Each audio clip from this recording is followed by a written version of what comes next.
everybody, and welcome back to Showverse. My name is Haley Morales, and we've got lots of stuff we're working on. So if you want to catch it all, please don't forget to like, comment, subscribe, and follow our newsletter that you can find on our website. The bottom of every page has a email sign-in spot, as well as join our Discord, also linked below.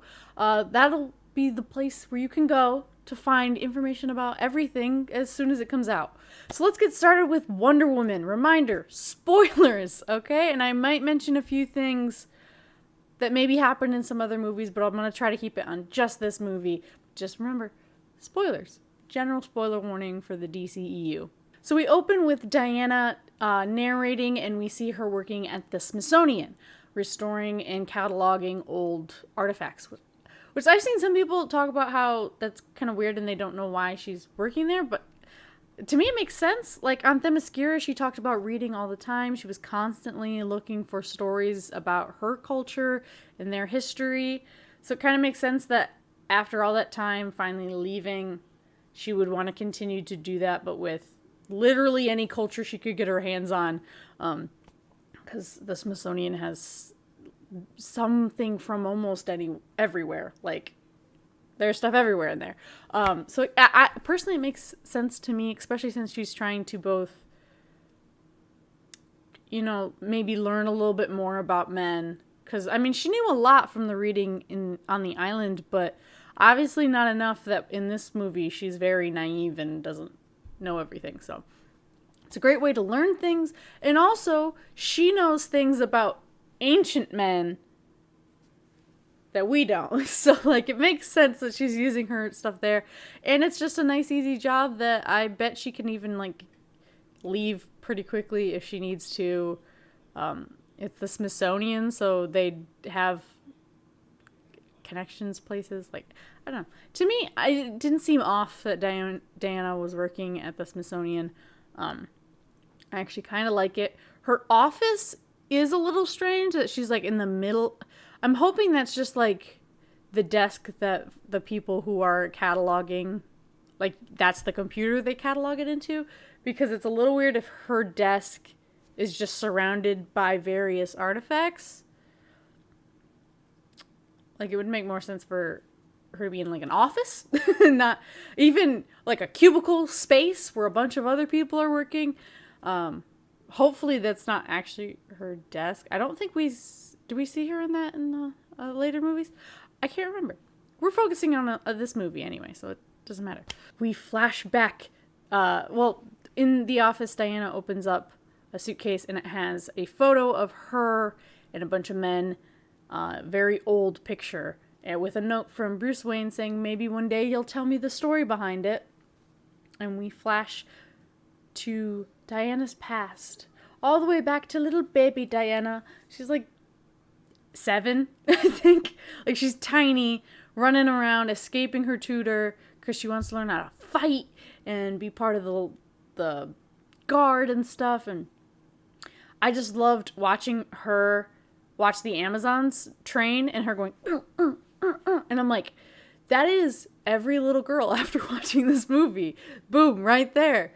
Because, hell, I even felt like doing some punches in the air after watching this.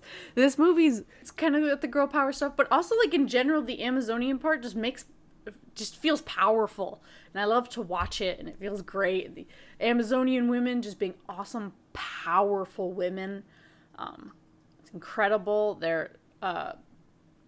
Diana's mom tells her, like, the bedtime story about, how the Amazons were made, and then they were put on the island to be hidden because they were enslaved by the men. Horrifying. And the fact that it's literally all the women who are there are the ones that were in the story. It's not like their mother or their grandmothers. It's them because they're, like, immortal. It makes it kind of extra sad when she talks about that stuff. But luckily, they have this awesome island, and it's literally paradise. Her mom mentions, like, our paradise, and it's gorgeous. Oh my god, the water is so blue. The cliff sides are so beautiful, and got that white rock. Like, after going through that hell of being enslaved by men, fuck yes. We get to live here for ever. Just forever. Just never stops. It's amazing. Maybe it could get a little bit boring, but they do still train and stuff, so. Diana's mom tells her about the God Killer in that story as well, about how Zeus created a weapon that can be used against Ares should he ever reappear.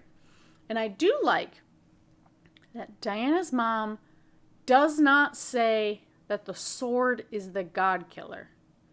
She simply says that Zeus made many, or I think she either says Zeus or the gods made many weapons. And then when Diana goes, is that the God Killer? She never responds to that question. She responds to the next thing Diana says. Like, she says, who will wield it? And her mom says, hopefully it'll never be wielded. In that scene, she never once says the sword is the God Killer. She just says Zeus made the God Killer, and she also mentioned that she molded clay and Zeus gave it life to become Diana. So she straight up told her she was the God Killer without telling her that she was the God Killer because she was a baby child. I do have some disagreements with how the mom refused to tell Diana anything about herself, really. So she was so beyond naive when she finally leaves the island. You should tell her that the sword isn't the God Killer, or at the very least, like, that there's something more with Ares, or that she mentions that she's different than the Amazons, that Diana is different than the Amazons, but she doesn't say how. So Diana doesn't know. I think she has, like, inklings and stuff that how much more powerful she is, because in training, she did, when she does this for the first time, she throws everyone and even makes her trainer bleed. But it's very obvious Diana has no idea what she is. She just thinks she's an Amazon when she goes out into the world. And I really think they could have, better prepared her. I really hate the I'm not going to tell you anything to protect you bullshit that a lot of superheroes do. I feel like maybe we can come up with a new thing for the reason why our heroes don't know things, because to have somebody have knowledge that could help you through and them just not giving it to you, especially when you're their child and they're worried about you, doesn't make sense to me, personally. Maybe it does to others. It was incredibly lucky that as soon as Diana went to the cliff face, that's when Steve came down. I do find it kind of interesting. This is the first time she did this and the big boom, and then that's when men discovered the island. I kind of wonder if it's connected, or if you're supposed to kind of like think of it as maybe or maybe it's all happenstance. Movies have to rely on a lot of happenstance. But I don't know. So it seems a little weird. When the first time she does this and like the big boom happens is the first time men discover Themyscira. Steve comes down. She immediately is like, oh, fuck. And just jumps into the beautiful water and swims out. The water is so clear. Like, I have no trouble. Like, I don't think it's CGI'd so that you can see better. Like how sometimes I think some water looks way too dark. So it has to have been pretty difficult to see into. So they probably had to enhance it a little bit. But I have no troubles believing that you could see crystal clear in this water. It's so pretty. So blue. And she swims out there and is able to save Steve Trevor right before his plane takes him all the way down and he loses all of his breath. And he is able to get to the beach in time to breathe. But also, sadly, at that exact moment, the people chasing him catch up to him, which I guess these are people probably from, like, a ship that was in, like, because following scene, Steve describes how he jumped in a plane to escape a base and then he threw a thing and he blew it up. And then that's how he got into the plane that then crashed in Themyscira's waters. But the people chasing him, they could not have been there because they would have had to flown to catch up to him. So I guess this must have just been Germans not really knowing why they're chasing him. They were just told, chase after that plane. So these guys aren't even fully related to this. Also interesting to make Germany like the one definitive bad guy of World War One, considering they were absolutely one of the big ones, but they weren't the bad guy. Like, they were the bad guy in World War II, but they weren't in World War One. It was kind of a team effort. So I did find it a little interesting that they basically made them into Nazis before Nazis were really a thing. Luckily, the women of Themyscira were able to see the Germans coming and met up at the cliff and then at the beach to help fight them off. And I know Trevor was like, please tell me they have more than, bows and arrows, and tell me they have guns or whatever he said. But, bitch, they didn't need it. And that was the best fucking fight scene. It's so good. Because of the Snyder Cut, I was kind of like acutely aware of how much slow-mo was being used in this movie. But honestly,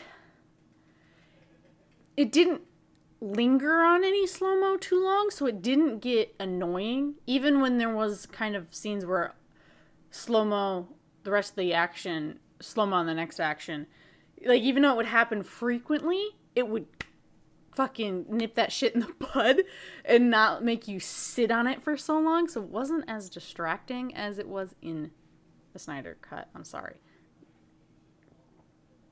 I feel like I always need to keep saying that. I do actually like the Snyder Cut. But they're fighting and they look so fucking cool on their horses, and they're throwing around and they're using their body weight to make things stronger, like stronger throws with their spears and their swords, and strong as fuck, and just quality fighting and amazing.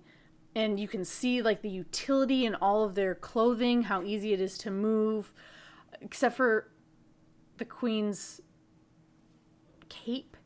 That seems like it would have been harder to move around than it was in the movie, but I understand, you gotta show who you are. I get it. I'm not going to completely falter for that. But it just seemed like really, really big.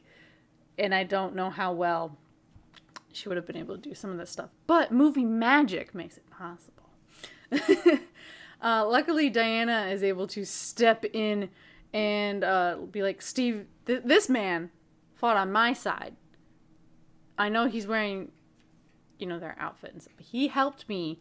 So he saved him from death long enough for him to get into the rope, the lasso of truth-telling. They got that trial together pretty quickly.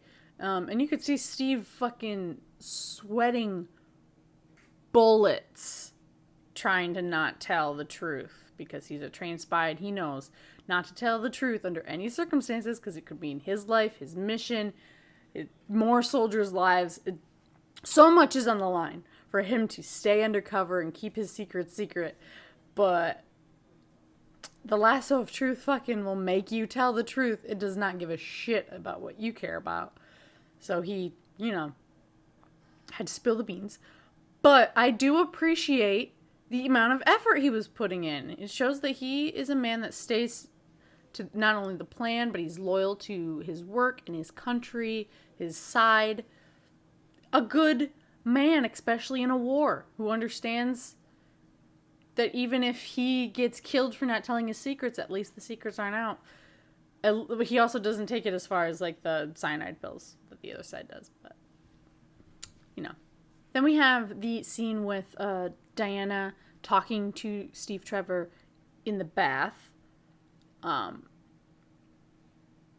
where they ask about if he's the, average example of his sex, Which there's a lot. I know that they like are falling in love and stuff by the end of this, and it's only like a couple days, so there has to be like a lot of tension quickly in order to get that to happen.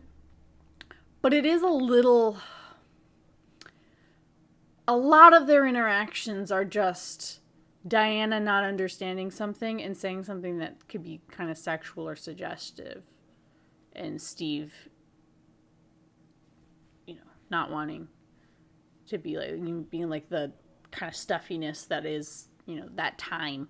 And like trying to be gentlemanly too. He's not like completely like, oh, good Lord, nothing like that. He's like trying to be a gentleman about it. But it's just so much of their banter is actually just sexual innuendo being misconstrued and like one of them not understanding something they're saying fully. Mostly Diana, because they want her to be super badass, but they also kind of want her to be the born hot yesterday trope, which is an interesting take on Wonder Woman. I understand it in this movie. Like, it doesn't bother me a ton because she has been isolated, but she has also been talking about reading all these books, but it sounds like they haven't gotten new books since they were closed off. But yeah, they really want her to be born hot yesterday. And I don't know. There's something about it that's like a little bit weird. That trope in general is weird to me. I'm not a big fan of the born hot yesterday, where someone's really stupid and naive and childish and stuff, but she's also smoking hot and definitely over 18. Don't worry, guys. You can think she's attractive because she's born hot yesterday, but she's also naive and sometimes childish, which are extra creepy. Like, if they're different between childish of like just being goofy and kind of funny, and childish as with the naivety, so they're like a literal child but is 18. One example is in Firefly River. She's got like most of her memories kind of wishy-washy. She's like regressed mentally, but she's still 18. Trust me, don't worry about it. And she's constantly in clothes that are like barely enough to cover anything. Like when she first comes out, she's either wearing like the tiniest dress ever or pretty much nothing. That's an example of the trope and stuff. There's a really good YouTuber, Overly Sarcastic Productions, that has a whole video about the Born Hot yesterday. I just don't like that trope in general. So seeing Wonder Woman portrayed as that makes me feel a little icky, especially when it's in this movie that's supposed to be so girl power and like empowering and stuff. And I think you can see that in the directing, and then there's the writing, which were pretty much all straight white men. And you can kind of see it in some of the writing behind. Like, the directorial choices, you could tell they're making the absolute best with what was on the page. But there's definitely a couple times with all the sexual innuendo and Diana being, like, incredibly naive and stuff that you can tell who wrote it versus who directed it. Yeah, but I'll stop. I'll get off my soapbox. We'll move on. So after Diana talks to Steve, she decides, I gotta fucking do something, we can't just not do anything. So she's gonna sneak into the tower that has the sword, the god killer, what she thinks is the god killer, and she's gonna fucking get it and go with Steve, and she's gonna do this. One thing, she jumps at the building and like slams the sword into it, and she screams. And she's supposed to be doing this sneakily. Otherwise, she wouldn't be trying to get through the outside, and she would go through the front door if she, didn't want to be stealthy in any way. But screaming, not stealthy. Not a stealthy thing to do. So, it's no surprise at all when a bunch of warriors and her mom are meeting them at the beach later, because she fucking screamed at the tower where all the weapon is. And then, like, it makes sense why they show up, because she's very loud for trying to be sneaky. She goes in, she steals not only the God Killer, but shield, the whip, the truth-telling lasso, lasso of truth, and also her brand new armor, which looks so good. So good. And then she grabs a robe and meets back with Steve in the bath chamber place that he was in. She's like, we're going, and right the fuck now. We gotta go. He grabs his stuff. They head out. There's a really sad, like, touching scene of her and her mom saying goodbye, where her mom says, you know, you've always been my greatest love, and today you are my greatest sorrow. Oh my God. Because you don't know if she's going to survive. She's just going out into the great wide somewhere. And you don't know if she's going to be okay. But you know she has to do it. Like, if you, like, captured her right now, she would fucking hate you forever. There's nothing really you can do. And it just, they just care so much about her and each other. And she cares so much about the people there, but she can't. She's got to go. She has to go. After hearing that, she's convinced Ares is affecting these people. She has to go fucking end this. This is the point of the thing. This is the reason the sword was made. You know, the God Killer was made. This is the point of the Amazons, was to watch for when Ares would come back. But honestly, how the heck were they supposed to do that when they have no connection to the rest of the world? So she has to go. And she does. Her and Steve go. And there's that, you know, another awkward bit about sleeping with a woman who you're not married to. When, you know, he's kind of meaning more sex-wise. And she's meaning just fucking lay down and go to bed.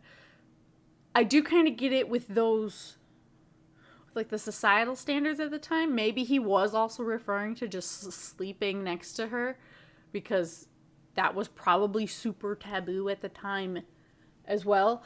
But you can tell that the writers wanted you as the audience member to think of him referring to sex, not just sleeping next to somebody. So it's just more of the same banter of them, like, it happens a lot on the island, and when they're leaving the island, it happens still a couple more times there, but she's kind of catching on and, like, adjusting, which I do like. I like seeing that she adjusts a little bit. But yeah, there's a lot of sexual innuendo in this beginning part of the movie. To my ears, at least, there is a lot.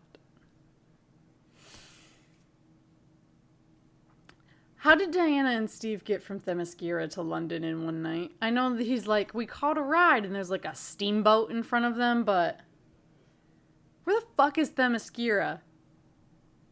If they could get there so fast. Where was the base he was running from? These locations do not make sense. This should have taken so much longer. There's no way they should have gotten there in one night. Not even one day. This wasn't like 24 hours. This was one night. She went to bed, woke up, they were there. I understand for plot and stuff, but I don't know. Something could have been portrayed that they, like, spent a couple days on there. Would have made more sense to me. But her going to sleep and waking up in the exact same position, so you know it's the next morning, they made it way too fast. That should have taken longer, for sure.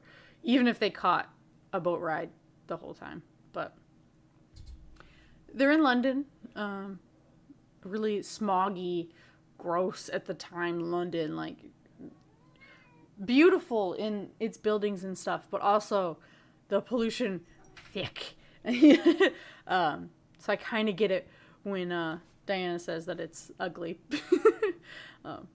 But also, big cities are just not for everyone. Not everybody likes really big cities, so I understand. They meet Steve's secretary, Oh my god, I love her so much. She's great. Absolute treasure. Does the little fast talking, so like I can't even fully tell if it's all written or if she improv some of it. I kind of hope she did because the actress herself is also very good. And I just kind of want some of her lines to be contributed to her, not just to the writers, because it was very good and very funny. She's just the right amount of awkward, but she also, you can tell she gets the fucking job done when like shit comes due. She gets it out. It's great. I love it so much. They do the little try-on of outfits to try to make Wonder Woman blend in a little bit more, because she really doesn't. They do fine. Like they they have the line like, oh, you put on a pair of specs, and you expect her to not be the most beautiful woman you've ever seen. True, there was no real hiding of that, but at least getting her in more era appropriate clothing obviously made sense. Her outfit is wonderful, but honestly, it's also, I know it matches like what the Amazonians wear and stuff, but it is also a little bit modern in its make, in like a really good way. But at the same time, I don't know. For some reason, when I first saw it this time, because I've seen this movie before, but like when it was reeled this time, I was like, that is kind of like a little bit of a modern look. And I can't place my finger on why I think it looks modern. I just know it looks modern. Hopefully that's helpful for you. I don't know why. Something about it. It's just, it looks modern to me. Like it's supposed to be like ancient because it's been on Themyscira this whole time. It definitely, I mean, it matches their stuff on there, so like it makes sense narratively. There was just something in the design. I can't put my finger on it. They get her all changed out, and there's the moments where like he's trying to talk to cabinet people, and then she comes in and everybody's silent because God forbid a woman be in the room at all. Get her out. Oh, what if she saw what we were speaking of? She'd be so confused, and she might get flustered and faint right in front of us all. Oh, don't even get me started. Oh, women in the room. Horrifying. A lot of the men are straight up horrified that she's even near them. They talk about how beautiful she is and stuff, which is another thing. Again, throughout the movie. Again, I do think this is more the script than the directing. So much talk about how she looks. We get it. I can see. Gal Gadot is a beautiful woman. There's a lot of beautiful women in this movie. Every single guy has to fucking comment on it? Why? Like, the only people who didn't were the government people, and that's because they were horrified at her being anywhere near the spaces that they were in. Like, so they couldn't focus on how pretty she was. I don't know, something about it was really weird, especially when, like, Steve's like, oh, she's my assistant, my secretary. Why wouldn't she be in a room so that she can take fucking notes for him? Like, I don't know. I know they didn't want, like, women in the room, but to me it kind of would have made sense for their secretary, like, if it was a secretary that followed you around like that maybe they would be in the room so that they could take notes for you? I don't know. I do also know they have, like, the meeting minutes that I assume gets sent out, so maybe that's why they can justify there not being anybody else in the room, but I don't know. There was just so weird. And the next time she's in a room with them, she proves that she can read the languages that are in the notebook that a Dr. Poison, as they call her in the movie, have, because her notebook is written in 2 languages, and both are like not super common. They're not English or German or, French or, one of the biggest languages that these people would know how to speak. They're smaller ones so that she knows them, because she knows thousands of languages, because she is awesome. And the Amazonians are awesome. And I wish we could just stay there. I know we can't. Because she can read the languages, she's able to stay in the room for the rest of the conversation. I know I'm kind of combining, like, the two scenes where she shows up. Like, one is in a council meeting where everybody's around and they're talking, and one is just a separate, smaller meeting. But basically the same thing happens. Everybody freaks out. They want her out. One time they succeed in getting her out. The next time she actually gets to talk and stay. So she proves herself by reading the book. Reads one sentence, like, I guess one of the most important sentences in the entire notebook. And then they close it, and they opened right up to them. I know, again, movies need to rely on conveniences, but I don't know. They could have, like, shown her flipping through a couple pages or something, just to, like, so they didn't open it, like, directly at the fucking most important line. I digress. I do like, she impresses them by being able to read, so she stays in the room, and she's able to see just how awful the leaders are.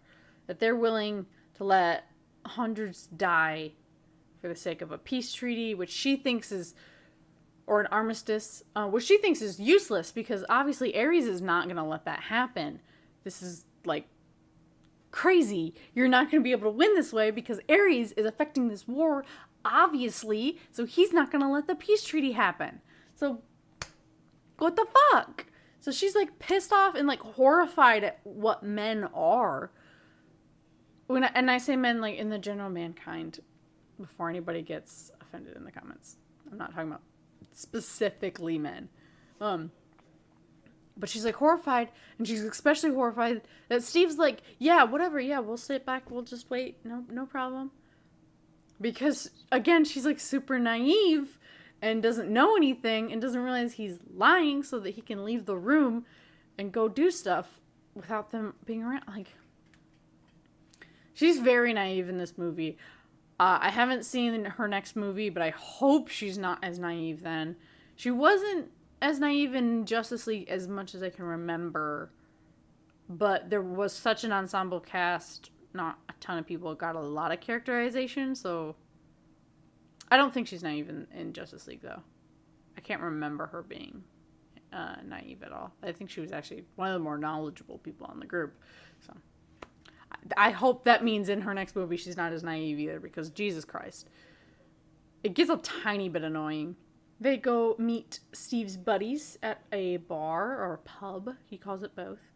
And of course it's not the person beating the dude up. It's the dude getting beat up that we're asking for. It's like the weakest looking men in the room. She's, like, horrified at, like, one's just a liar, one's a murderer, and a smuggler eventually. These are horrible men. Even though, like, Steve is literally all of them. He lied, He's a spy, so he lies for his job. He smuggled out the notebook. He has murdered who knows how many people. And he points that out later, but, like, she's horrified about it. I do like I kind of like the little bit where they're, like, talking back and forth with all the different languages with the actor person, and that when they're done, Steve just goes, "Oh, good, you're done. Okay," and then moves on. Like, I don't know. That scene was very cute to me.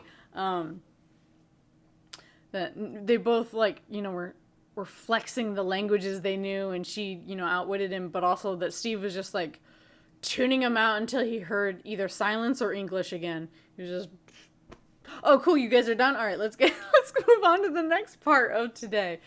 I like that he didn't just go, "What the fuck are you guys saying?" or English, or, he didn't do anything like that, which I know some movies have done before, and I don't like. I like this one. It was just cute, quippy, move on.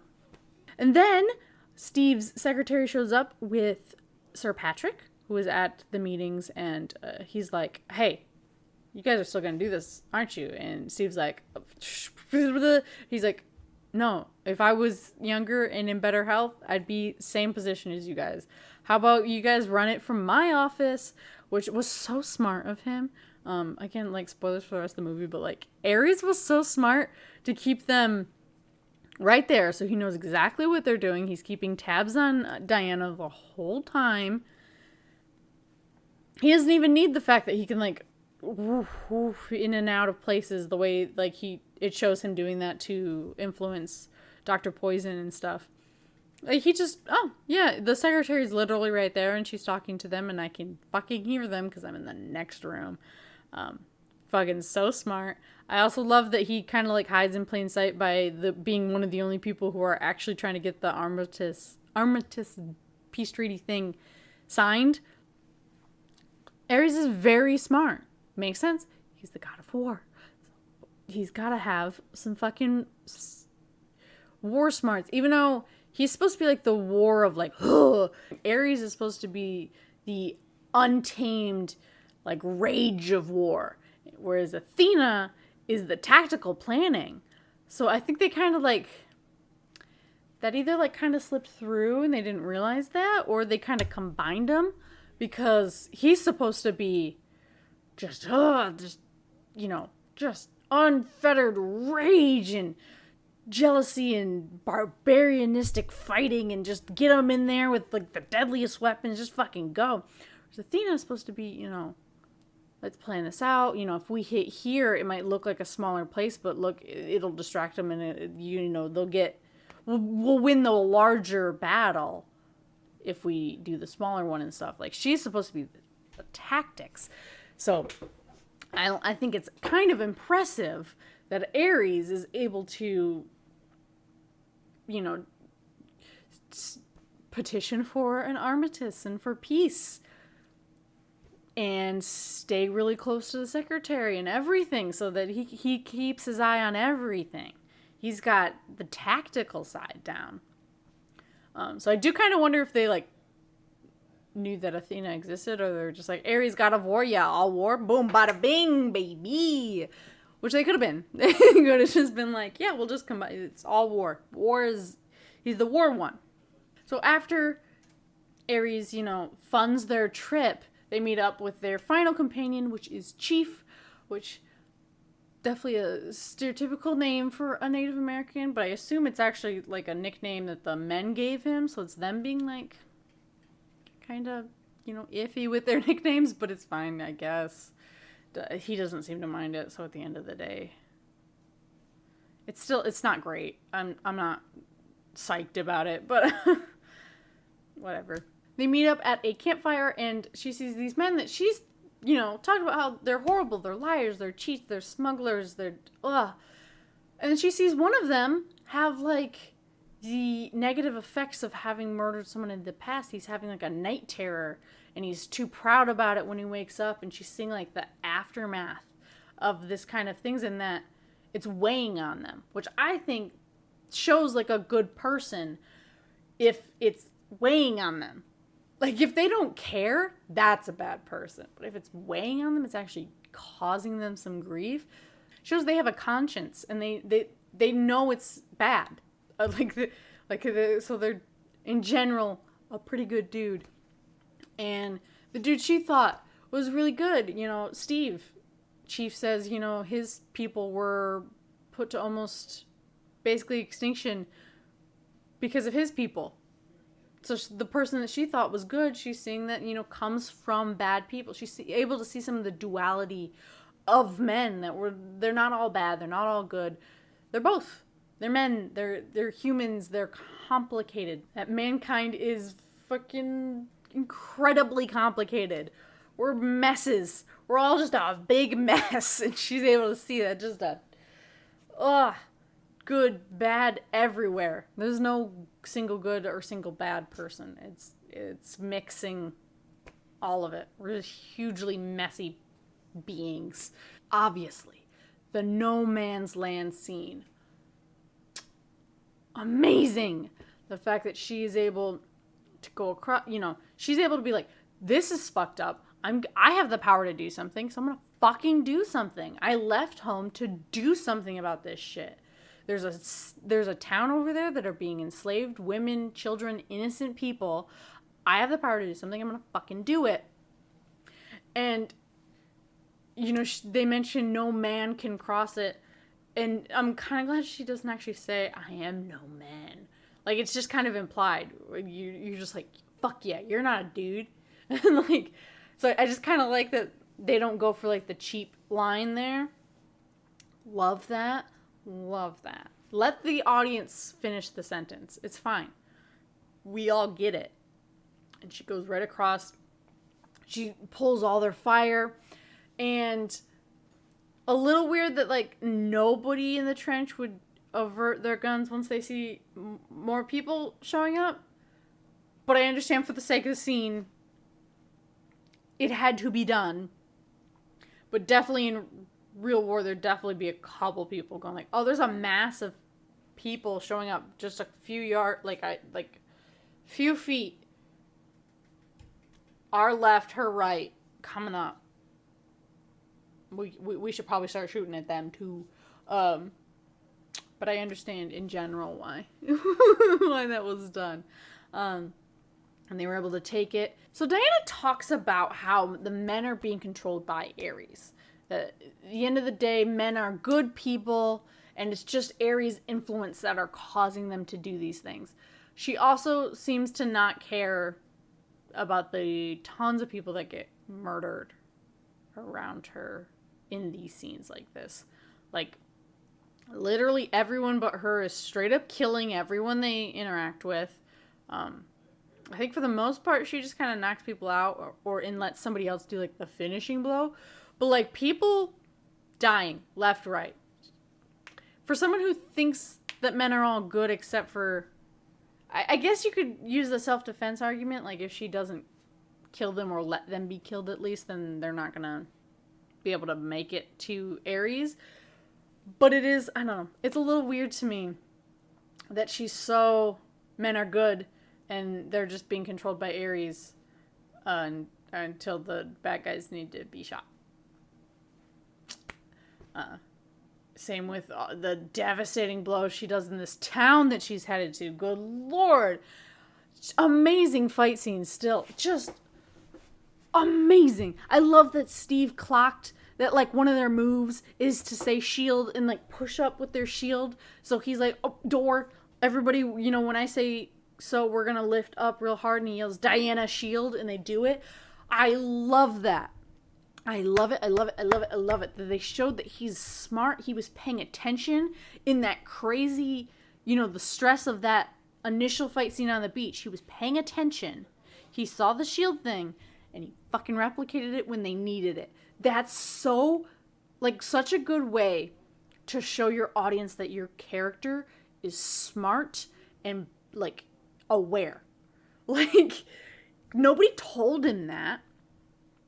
Diana didn't go like, oh yeah, we do this one thing where he just saw it on the battlefield and fucking recreated it when the time came. I loved that. That's a great example of showing and not telling that your character is smart. And we see him do plenty of smart things throughout the movie. It's just that particular one. It's just the first battle. There was definitely a lot of adrenaline, and it would have been so easy to not see that. He was partly across from the beach at the time. He wasn't even, like, right next to him or anything. So use it again. Her going up there being just so powerful with all of her punches and her moves, and it was just so good. So good. They end up calling, the secretary, and this, again, shows that Ares is apparently very good at tactical things, because he's able to figure out exactly where they are. He tells them, don't you dare go interrupt this one thing, you're going to mess with my peace treaty. Tactical, this Ares. This is a very tactical Ares. I mean, at the end of the movie, like in the final fight, he definitely shows off his pure rage, strength kind of fighting. But yeah, a lot of the rest of the movie is a lot of tactical stuff. I definitely think they just combined Ares and that particular part of Athena, because Athena is a god of a couple different things.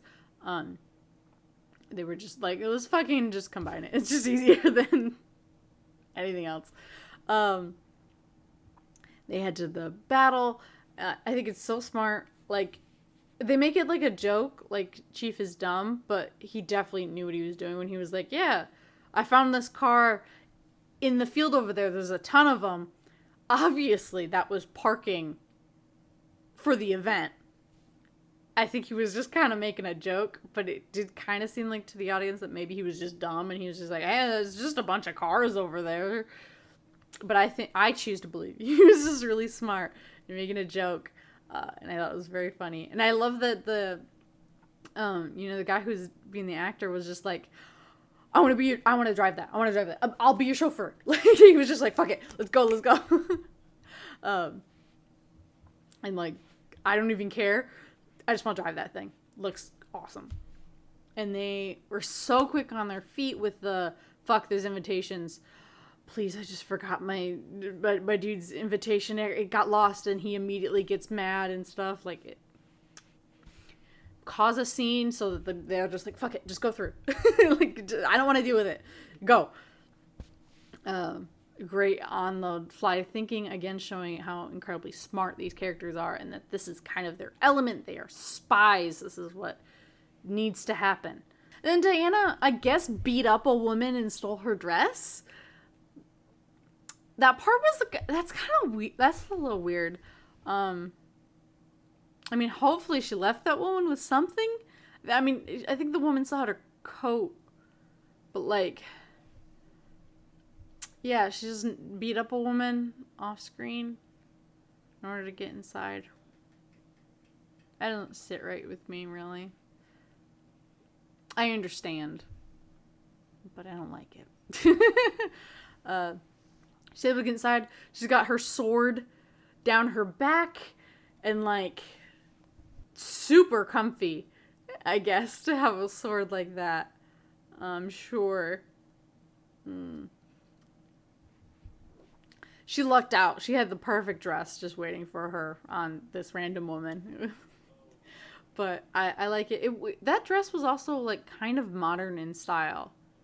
Like, that woman was wearing it and stuff, but like nobody else at the party was wearing similar dresses. It was pretty modern. Like, I would wear that today. God, it was a gorgeous dress, but like didn't really fit in with anyone else at the party. So at the end of the day, it looked great on Gal Gadot, and I guess that's kind of all that matters. She almost kills who she thinks is Ares, the general. Just right fucking there. Bold of her. I know she thinks like the second she kills him, everyone's gonna be fine, so she's definitely not gonna face any repercussions for the fact that she just murdered a dude in the middle of nowhere, but like out of nowhere.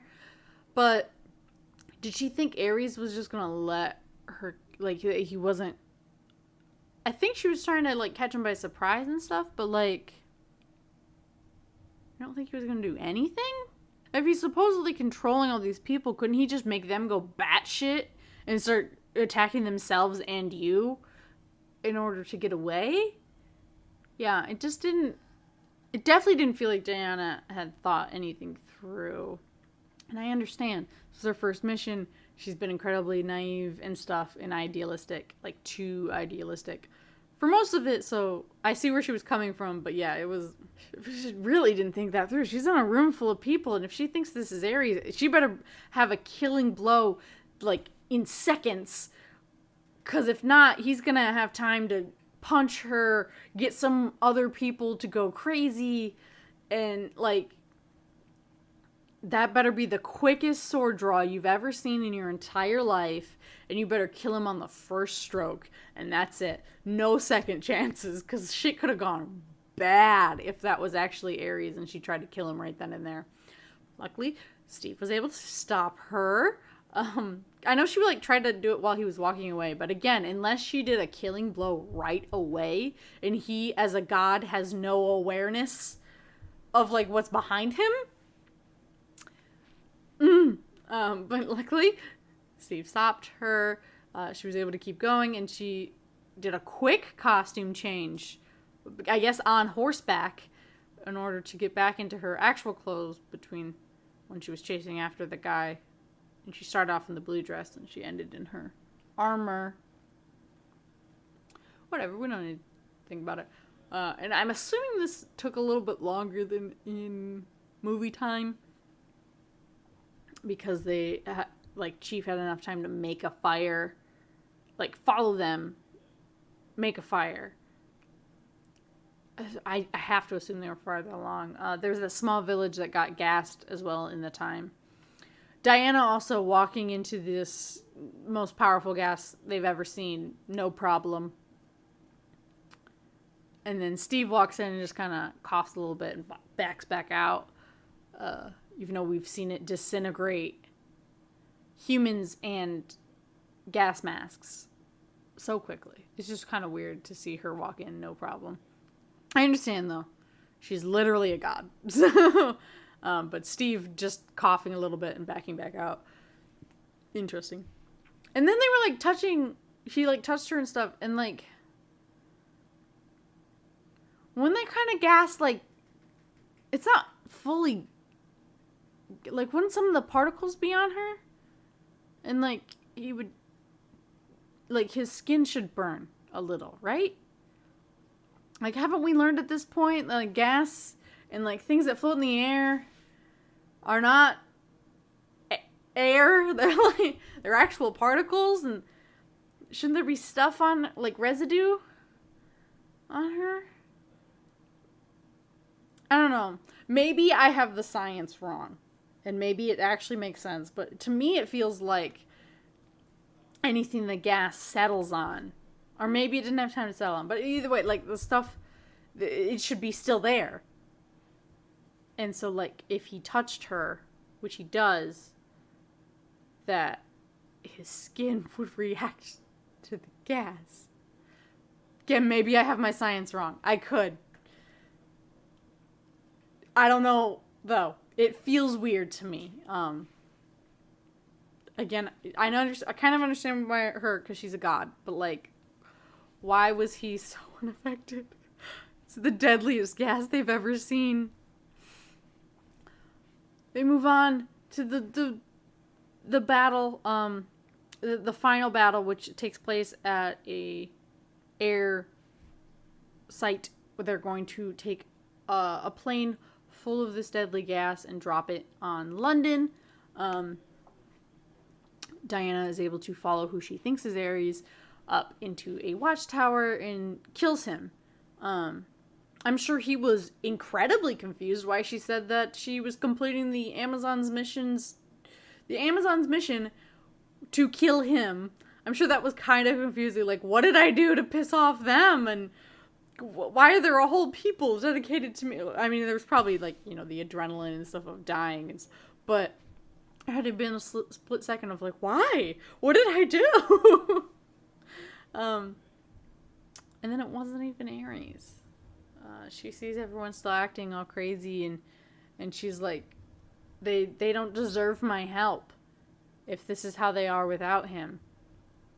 And Steve points out, he actually mentioned something earlier with his friends. They say if to get everything we've ever wanted, everything we need, but not what we deserve. And then later on, he's like, it's not about deserve. It's about, helping people. I liked that. I kind of liked it. To me, that those are connected. I don't know if they were intended to be connected, I guess. But they have that deserve and stuff. And because at the end of the day, as humans, and the way we are in humanity, we don't deserve being saved. Not all of us, at least. But it would be horrible to not. That's... we might not deserve it, but honestly, it does need... It's what we need. It's what we want, for sure. And so I'm glad by the end of this movie, Diana agrees. Otherwise, this would be like one of the superheroes gone bad shows that are on Amazon. Yeah, they have 2 of those. Why? Either way. But it turns out that wasn't Ares. Ares was Sir Patrick this whole time. Which I do like. They try to convince you that he's real buff. And I'm sure the actor did get buff. But if you're someone like me, especially in my age range, you grew up with that actor being Lupin,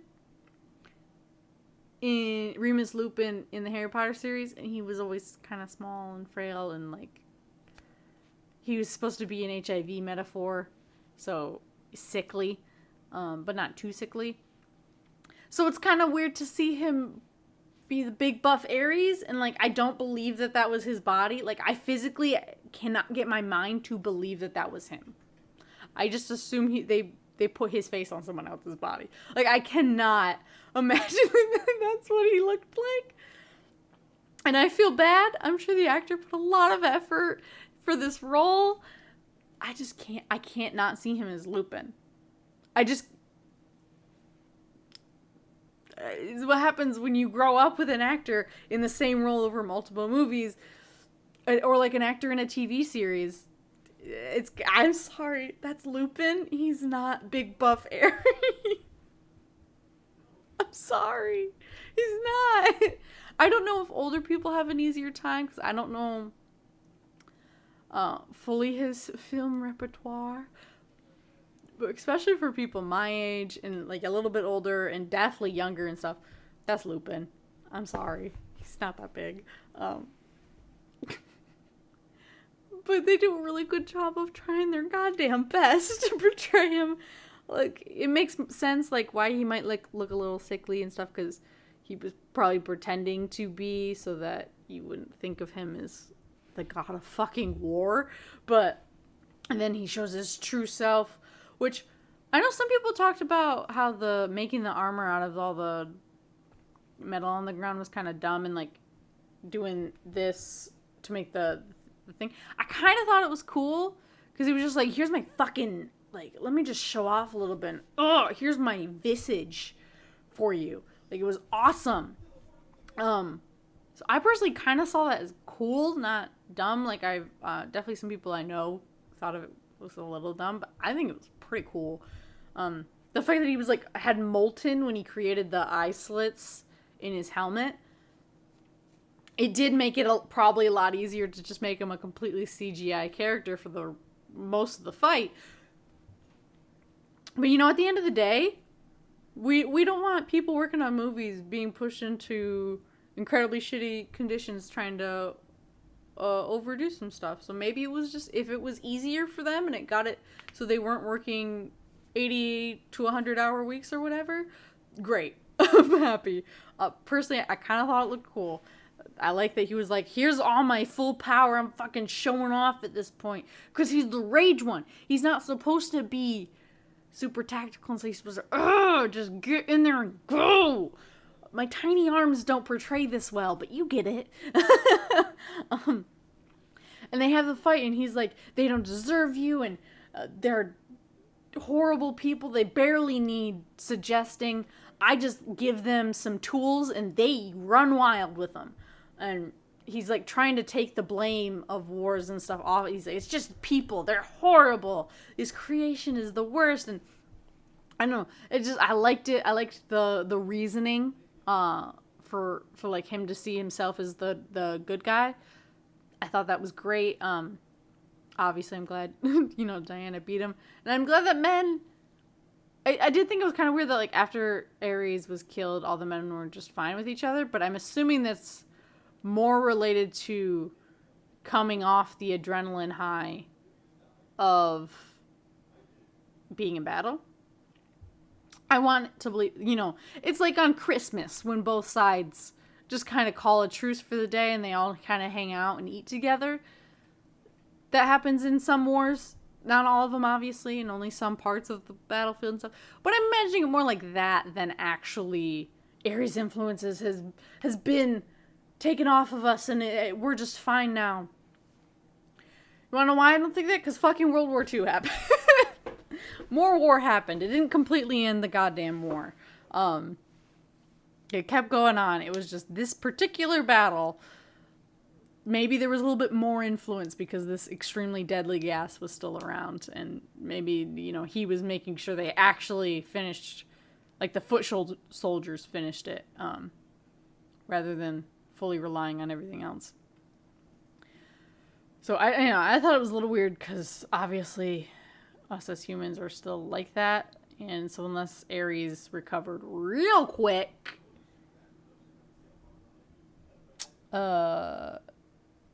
it's not fully explainable. Like, we are just like that way. So you didn't. This thing was just like trying to show that Diana was right, but also the rest of history shows that she wasn't.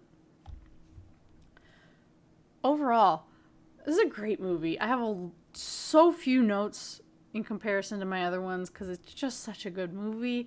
I personally really like it. It makes me feel good watching it. I do wish, again, there was a little bit less of pointing out how pretty Diana is and how naive she is and how she was born hot yesterday. Kind of wish that trope wasn't used. Hopefully it's not used in the future ones. Because at this point, in her next movie, she's been around for a long time. Speaking of which, where the fuck was she during World War II? Did she help then too? Or where was she during other... what did she do then? I guess we're skipping over it because we're going straight to 1984. Which is what I'm doing next time. I am looking forward to it. I've never seen it before. I am a little scared because I've heard some plot points. I don't know if I'm gonna like it as much as this one, but I'm gonna give it my all, you know? And that'll be next time. Please remember to like, comment, and subscribe. Check out our links down below for our website, our newsletter, our Discord, all of our socials, Twitter, Instagram, Tumblr. We have a TikTok. Gwenby Short is making TikToks on our TikTok, and that is now being put on our YouTube page. Fucking awesome! We've got so many things coming. We have our charity event in June. You'll find more information about that in our newsletter and on our Discord, but it's to help the Innocence Project, a great, awesome, freaking organization that doing great things. I'm so excited to be working on this charity event with you guys, with the whole company. That'll be starting June. The entire month of June, all of our donations are going towards the Innocence Project. Before and after June, though, we do still have donate links, and that is for a helping fund the company as a whole, including our new office space, which is super exciting. Starting soon, we'll be able to do a few in-person things. Some of Kai's things will be done there and not at her house. So a little bit of production changing, figuring out the right ways to bring in guests, some in-person interviews, a little bit, fewer and farther between to start until we're in a safer place to be able to do that. In-person interviews, stuff like that. We'll have a full office. So that's partially where your donations go to, and then also for paying for those of us like me who are hosting on the channel, for Kai, Steele, Gwenby Short, all these people, International Sensei, and also for our audiobooks and things that we are producing. We're doing so much. Please check out our Discord and our newsletter to find out all the things we're working on. And thank you guys so much for hanging out with me. I will see you guys next time. Bye! Hey guys, I really hope you enjoyed. Thanks so much for watching. You can check out our website for all the content we produce. Clicking all those YouTube buttons makes it so you see more content from myself and the other amazing creators at Kai's Korner Productions. All donations help us produce more stuff like that for you. See you guys in the next one. Peace.